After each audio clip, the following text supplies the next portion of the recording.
The Middle East Monitor, Memo, claims to bring fair and accurate coverage of the Middle East to the West. On the Middle East Monitor's Twitter website, it captions the photo of the Israeli cabinet in the Western Wall tunnels, with the caption stating, "Israeli cabinet meets in tunnel beneath Al-Aqsa Mosque."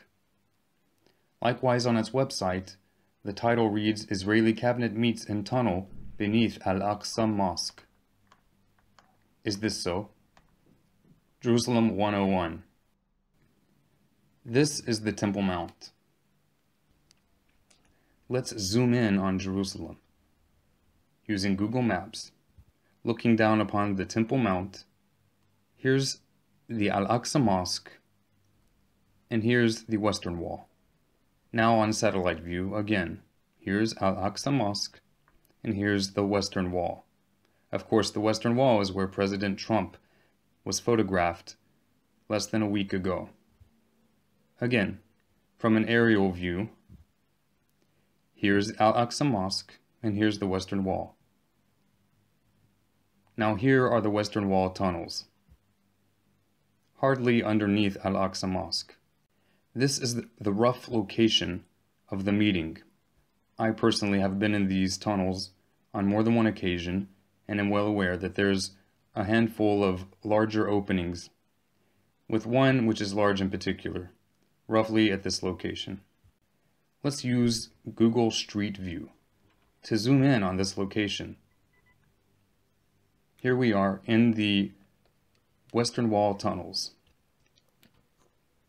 These tunnels are actually outside of the Temple Mount, right up against the walls of the Temple Mount. So they are not on Haram al-Sharif, they are not on the Temple Mount, and they are most certainly not underneath Al-Aqsa Mosque.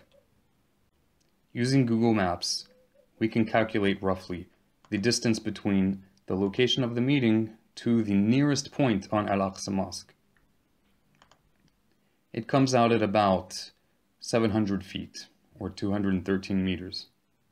As you can clearly see, the Western Wall, where Jews pray every single day, is significantly closer to Al-Aqsa Mosque than where the Israeli cabinet met, indicative of the fact that the titles of the Middle East Monitor's coverage on this Israeli cabinet meeting is purely for purposes of propaganda and incitement against the Jewish people.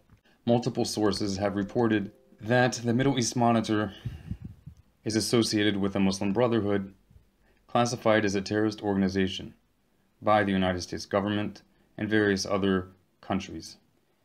And in plain sight for all to see, the Middle East Monitor proudly displays on its Twitter banner a picture of support for Marwan Barghouti, one of the head leaders of the First and Second Intifadas, and who is also on the record as calling for a Third Intifada. So, is the Middle East Monitor fair and accurate? The answer is staring you in the face.